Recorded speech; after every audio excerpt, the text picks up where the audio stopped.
And hello, everybody, and welcome to episode 104 of the GrowCast Show. And today, with me, I'll be talking about a topic which is very close to my heart. And in the studio, I have Andy Tay, and he is known as the Lazy Wealth Analyst. Let me repeat that again. He is known as the Lazy Wealth Analyst, and he is Andy Tay. Andy, how are you feeling today, my man? I'm feeling awesome, man.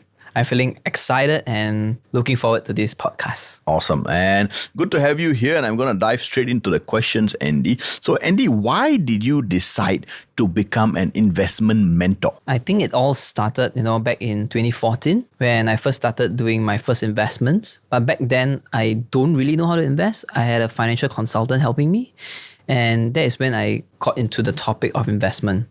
And through that period of time, the financial consultant is superb in financial planning, personal finance, but the knowledge in investments I feel is a little bit lack of. And that's when I wanted to look for an investment mentor. And back in 2014, there isn't that much or even very difficult to find a investment mentor back then.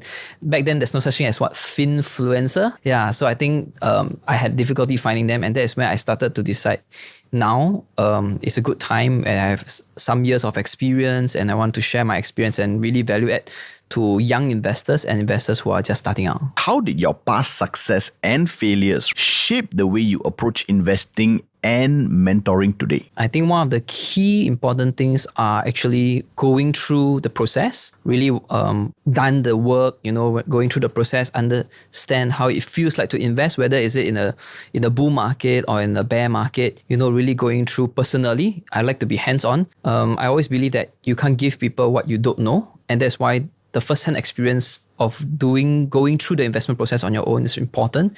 And going through the process, I noticed some things work and some things don't work. And that will actually help me in my investment journey as well as mentoring in my future students as well. What challenges did you face early on in your investing journey, and how did you overcome them? I think the biggest challenge I faced was two of my biggest losses, and I'm not afraid to share about. My first investment loss was a 40K USD loss, and that was a really wake-up call because that mistake helped me to understand what are some important perspectives when you do investments. Long story short, you have to invest in the mindset of an investor, but not as a software developer. Because that time I was looking at a software company, I thought that the product was supreme, was awesome, but the adoption rate was low. Retail people are not adopting their solution, and that was one of the biggest mistakes that I made. And because of that, I remember the mistake. I never made that mistake again. Why should the average Joe get coaching from you compared to listening to their own insurance agent? I think the greatest value I feel I can contribute to my students' life is I have worked 3 years as a financial consultant. I joined the company that I joined, that is also the consultant that was serving me back then. So I have 3 years of financial consulting experience, both in personal finance, investment. So I also worked as a equity analyst back then for the company for a year. So I think I will be the best person to share with you whether is it insurance policy, I can share with my real life experience, what policy do I own, and what are some of the pros and cons when you select certain products. Personal finance, then more importantly is to really how to grow your wealth as a holistic approach towards personal finance. There are so many investment gurus out there like Adam Khoo and all. What makes your approach to investing different from others? I think my investment approach is something catered for new beginners, right? Young professionals who are just started out, fresh grad, work for a few months or have worked for a few years and have a certain amount of wealth and they want to start investing. I think one is that I think unlike other gurus where they have skill big in their own investment practice, so they probably wouldn't spend that much time with one-to-one. But personally, for me, I love one-to-one sessions because it helped me to understand my students and how we can work together and grow our wealth together. So I think one of the biggest value is having one-to-one sessions together, at the same time understanding what we value across whether in life or investing. What typically happens in the first one-to-one session with you? Usually I would ask why do they want to invest? Because if your whole reason is I want to grow my money, how much is enough, it will be a never-ending chasing of numbers. I think the why has to come first. The reason, example, why I want to why I want to have 1.2 million, because I know comfortably by using 1.2 million of capital, I can easily generate 4% of interest, I can pay for my expenses, and I can completely not work. I can stay at home, I can be a stay-at-home dad. I could travel around the world with my wife and kids. So the why is important for them. So that we know that is when we can identify what is the investment approach and what is the most grounded and fundamental way of investing. What philosophy or core belief guides the way that you coach and mentor your students? I think two-way in communication is important for my student as well as I. So this philosophy, I believe, the teaching pedagogy is important. Don't give so much technical jargons when they are started out. They're just going to be afraid. Because when I first started, I was like, so there's this DCF, terminal growth rate, so many jargons. I think it's going to scare away students. So I think my proposition is always start from basic, learning from things that they have used. Example, most people use Windows. How Microsoft make money? Because they use them. So when you use a certain product, it's easier for them to understand why this product make money, help them to understand the qualitative of the company. So this is one important thing philosophy that I hope my student get. Keep it simple, right? Keep it simple. Something that it must be your circle of competence. You can understand the company, as well as making sure that you stick to fundamentals and always be patient. How would you explain circle of competence in investing to a total beginner? Circle of competence, example, what product do you use on a daily basis? I use a MacBook. Okay, good, you use MacBook. How much is a MacBook? Oh, then he or she will definitely know the price.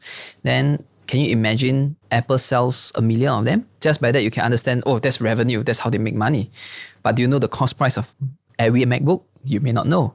So that will be the difference between gross profit margin, so on and so forth. So helping you to use products that you have used before, it's easier for you to understand a certain company, all right, how they behave, the qualitative of the company, and you can have simple numbers of understanding how the company works. So that is like a circle of competence.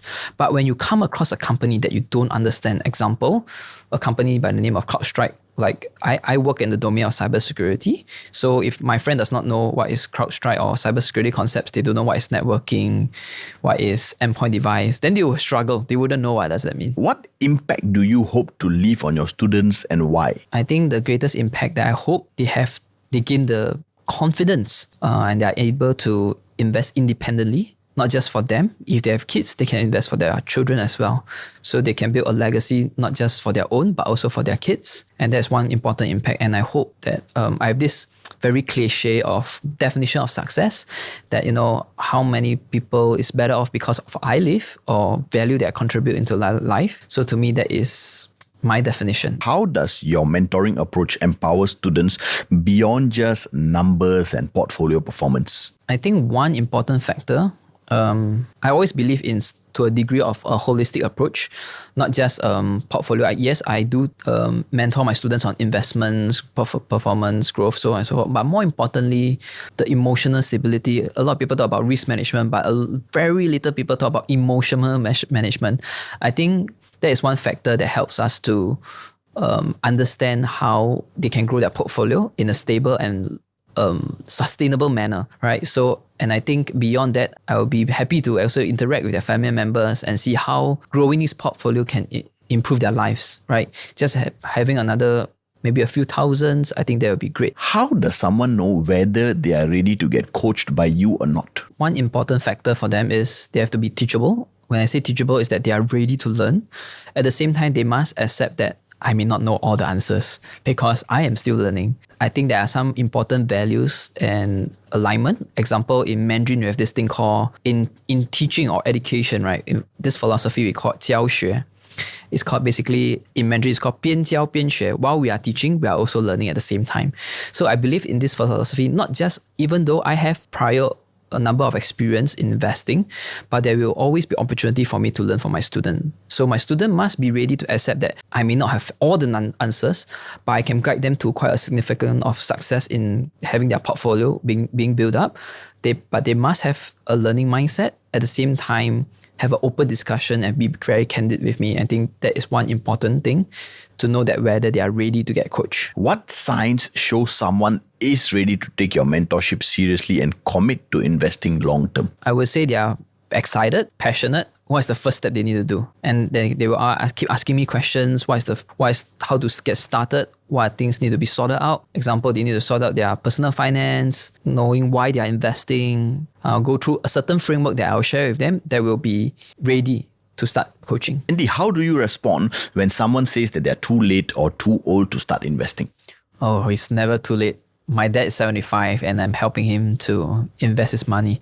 I think it's more about understanding the time horizon that you want to invest. And I think it's never too late to start because my dad is 75 and he's just started learning how to evaluate companies. So start now. What is the number one biggest myth people believe about investing that is actually holding them back? I think there are many people thinking that investing is gambling. I think if it's gambling if you don't really know what you're doing. I think that is one.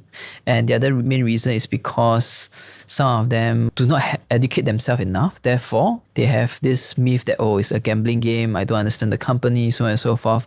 I think if there's time and effort put in, I'm quite sure you can understand the company. That's usually the myth that people usually think that investing is hard. What would you say to someone who feels discouraged or hesitant because of a past investing failure? I would strongly encourage this person to come back to investing because that failure, or I wouldn't say failure, that mistake that they made is so valuable for them to become a better investor. And that can empower them to become a better investor. So that, in a way, a quote-unquote mistake that they made is a stepping stone for them to become a better investor. So I will encourage them to try again, give it another shot, and really put in the time and effort to study investment on the deeper level. And I think they will definitely become better investing. What's the one uncomfortable truth about building wealth that most people don't want to hear, but they need to hear? So they definitely need money to invest. That's number one. Two is that they need to understand a company needs time to perform. There's no get rich quick scheme because every company needs time to grow their revenue. And if you understand and select the right companies, definitely you can see it in the share price, the returns, so on and so forth. So there's one thing they have to accept, that company needs time to perform. Why are you called the Lazy Wealth Analyst? Because it's very counterintuitive, because a lot of people associate lazy with a negative connotation to it. But I love the word lazy because the word lazy means that you want to make things more efficient in the way, right? And I think Singapore is all about efficiency, right? So I think analyzing a company can be very efficient, especially in the era of now we have so much AI, right? Different kind of LLMs can assist in evaluating companies at a faster pace. So the reason lazy is because I am efficient and I usually read annual reports on my couch, right? So even while I'm sleeping, I'm making money. When I'm brushing teeth, I'm making money. So that's why I name myself the Lazy Wealth Analyst. What's your take on dollar cost averaging, and do you always recommend it? There are conflicting ideas in me now because most people heard of dollar cost averaging, but not many people heard before value cost averaging. So dollar cost averaging, I would still recommend if you're someone who just started and really new. That will serve as a very good foundation of getting yourself firm up. Get yourself a startup in investing. So dollar cost averaging is a start. Once you get better and you are able to analyze company and start to build confidence in the company that you're investing in, more conviction, and that is when value cost averaging will come in. That will help you to actually propel your portfolio a little bit bigger in terms of growing its ROI, so on and so forth. So I do believe in dollar cost averaging, especially for beginners. For someone who is slightly advanced, maybe you have to move into the value cost averaging. What has been your biggest ROI when it comes to investing for you personally? Personally, I would say this is an outlier. I do not feel that it's a good indicator, but the highest ROI I ever had was 1,400%. Right, I bought Palantir in the year of 2020 and I averaged down a lot when it drops to $7. And you can see now it went up to about 170, 180. So I think that's my biggest ROI. But disclaimer, not all companies perform that way. You have to take time. Averagely, I would have about maybe 200 to 300%. I think that is usually the companies that I own. How do you explain the concept of multiple investment buckets to a beginner? Personally, I do not believe in multiple baskets because I think, yes, many I would say academic articles or research have done saying that ETF is the way to go.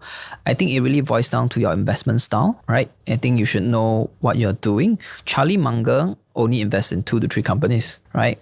And for Warren Buffett, Berkshire Hathaway, it happened to be a basket because the company that Warren Buffett selected each company has good fundamentals and there's a long runway. So that became a basket. But I would say that usually, for me personally, I do not over diversify because that will also reduce your ROI. But that being said, you should have done your homework and thoroughly understand the company that you're investing in. So personally, I believe that 5 to 8 companies is the max because there's no way that I can actually have time to research everything at that level. What is the optimal number of stocks or companies that one should invest in and why? I personally, for my portfolio, I'm in the 6-figure mark. I would believe 5 companies would be just a nice mark for me because these 5 companies, I have dedicated time slot to research them and understand at the level. Because at the 6-figure mark or even in the million mark, I think 5 companies will be a good amount. You can see a decent amount of ROI. At the same time, sufficient time and effort can be put in to understand the company. So 5 for me, but if somebody who is slightly more risk adverse, maybe additional about another 2 to 3 companies, I think that's fine. Why is time in the market more powerful than timing the market? Oh, this is a very classic where all investors talks about because there's so much article and research I've done that's showing that the moment you're always trying to time the market, you can never time it correctly. That's 1. 2 is that if you're always in the market, your probability of averaging down into the lowest, and as time passes, your company perform, right? Earnings report review, you will see them performing as. I do have a portfolio I can share with you or with the students, showing that why staying in the market is important because I have a portfolio that I have not touched that I manage and some portfolios that I touch little, and the portfolio that I have not touched perform way better than the portfolio that I have made some adjustments. So I think that's also an indicator that time in the market will help you to resolve all issues, including emotional issues if you have while investing. So your mindset will be strengthened if you understand time in the market. When is the best time actually to sell your stocks? I wouldn't say it's the best time. I would say understanding the companies that you own fundamentally. So I have a framework where when do I know there's a red flag that I should sell. So some basics would be 1, the company is no longer performing, right? They are no longer performing as to what I expect them to be, or there's a deteriorate of fundamentals of leadership. So we want to have someone who has been leading the company and they are able to perform and able to guide the company towards a high profitability and growing the company. So leadership is important, right? In terms of number performance, so on and so forth. Or I found a better company that can give me a better ROI, and that is when I will exit the company that I own and move it to a new portfolio. How do you use AI in teaching your students to become better investors? So this is very important at the age of AI now. So about a year ago, ChatGPT, everybody knows ChatGPT. ChatGPT could not analyze financial reports. So through the investor relations of different websites of the companies. So I did an experiment. 1 year ago, ChatGPT retrieving financial reports was not detailed, because I did a fact check based on doing it manually on my own, and after that I get a ChatGPT. But now ChatGPT has a certain level of accuracy. So I think fundamentally using AI is good. It speeds up the process of doing valuation and some of the summaries from the investment report. But it's important for the investor to exercise some due diligence to check whether the numbers that the AI are retrieving are accurate to what is being reported. Because if I constantly feed the data of AI wrong revenue numbers, they could also output out the wrong revenue numbers. So fundamentally, there still must be a way to cross-check when you're using AI.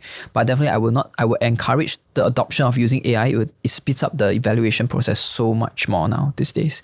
Yep. So I'll definitely teach them how to use some tools from ChatGPT, some Excel that will help to speed up the process. What tangible and intangible results can students get from your 8-week transformational coaching program, and why is it so affordable? I think the first thing is that I am looking for a group of people who are go-getters. They really want to start investing.